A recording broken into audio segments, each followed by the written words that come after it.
Text 46. Tapasvibhyodhiko yogi, jnanibhyopi matodhikaha, karmibhyashchadhiko yogi, tasmad yogi bhavarjuna. Translation. A yogi is greater than the ascetic, greater than the empiricist, and greater than the fruitive worker. Therefore, O Arjuna, in all circumstances, be a yogi. Purport. When we speak of yoga, we refer to linking our consciousness with the supreme absolute truth. Such a process is named differently by various practitioners in terms of the particular method adopted. When the linking process is predominantly in fruitive activities, it is called karma yoga.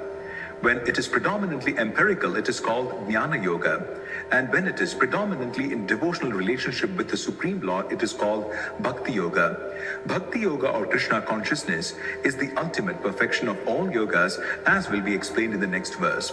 The Lord has confirmed herein the superiority of yoga, but he has not mentioned that it is better than bhakti yoga.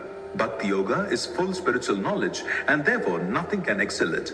Asceticism without self-knowledge is imperfect. Empiric knowledge without surrender to the Supreme Lord is also imperfect. And fruitive work without Krishna consciousness is a waste of time. Therefore, the most highly praised form of yoga performance mentioned here is Bhakti Yoga, and this is still more clearly explained in the next verse. Text 47. Yoginamapi sarvesham madgatenantaratmana shraddhavan bhajate yomam same yuktatamo mataha. Translation. And of all yogis, the one with great faith who always abides in me, thinks of me within himself, and renders transcendental loving service to me. He is the most intimately united with me in yoga and is the highest of all. That is my opinion. Purport. The word bhajate is significant here. Bhajate has its root in the verb bhaj, which is used when there is need of service. The English word worship cannot be used in the same sense as bhaj. Worship means to adore, or to show respect and honor to the worthy one. But service with love and faith is especially meant for the Supreme Personality of Godhead. One can avoid worshipping a respectable man or a demigod and may be called discourteous, but one cannot avoid serving the Supreme Lord without being thoroughly condemned. Every living entity is part and parcel of the Supreme Personality of Godhead, and thus every living entity is intended to serve the Supreme Lord by his own constitution. Failing to do this, he falls down. The Bhagavatam, Canto 11, Chapter 5, Text 3, confirms this as follows. Ya esham purusham sakshadatma prabhavamishwaram na bhajantyavajananti sthanad bhrashtav patantyadhaha. Anyone who does not render service and neglects his duty unto the primeval Lord, who is the source of all living entities, will certainly fall down from his constitutional position. In this verse also the word bhajanti is used. Therefore, bhajanti is applicable to the Supreme Lord only, whereas the word worship can be applied to demigods or to any other common living entity. The word avajananti used in this verse of Srimad Bhagavatam is also found in the Bhagavad-gītā. Avajananti mam mudaha. Only the fools and rascals deride the Supreme Personality of Godhead, Lord Krishna. Such fools take it upon themselves to write commentaries on the Bhagavad-gītā without an attitude of service to the Lord. Consequently, they cannot properly distinguish between the word bhajanti and the word worship. The culmination of all kinds of yoga practices lies in Bhakti Yoga. All other yogas are but means to come to the point of Bhakti in Bhakti Yoga. Yoga actually means Bhakti Yoga. All other yogas are progressions toward the destination of Bhakti Yoga. From the beginning of Karma Yoga to the end of Bhakti Yoga is a long way to self-realization. Karma Yoga without fruitive results is the beginning of this path. When Karma Yoga increases in knowledge and renunciation, the stage is called Jnana Yoga. When Jnana Yoga increases in meditation on the Super Soul by different physical processes and the mind is on him, it is called Ashtanga Yoga.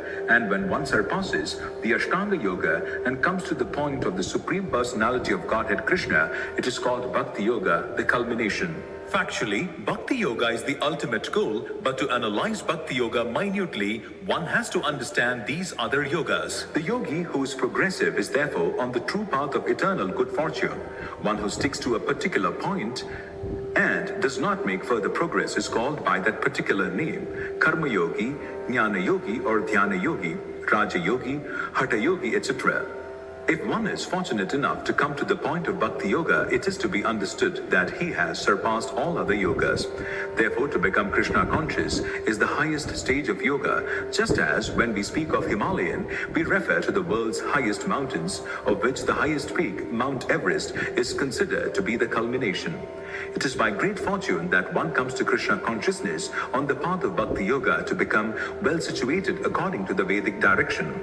The ideal yogi concentrates his attention on Krishna, who is called Shyamasundara, who is as beautifully colored as a cloud, whose lotus-like face is as effulgent as the sun, whose dress is brilliant with jewels, and whose body is flower-garlanded.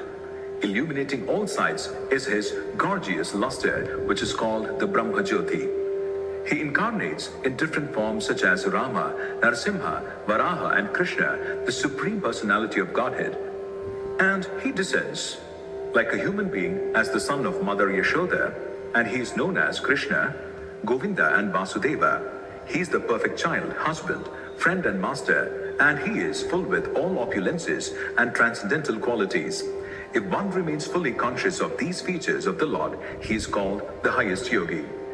The stage of highest perfection in yoga can be attained only by Bhakti Yoga, as is confirmed in all Vedic literature.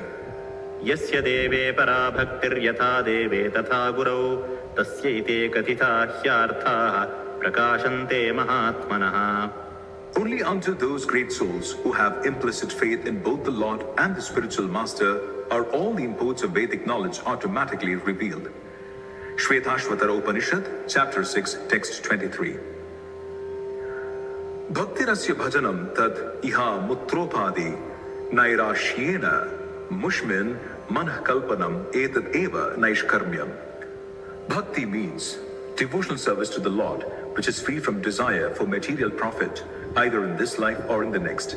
Devoid of such inclinations, one should fully absorb the mind in the Supreme. That is the purpose of Naishkarmya. Gopala Tapani Upanishad, chapter 1, text 15. These are some of the means for performance of Bhakti or Krishna consciousness, the highest perfectional stage of the yoga system. Thus end the Bhakti Vedanta purports to the 6th chapter of the Srimad Bhagavad-gītā in the matter of Dhyana Yoga.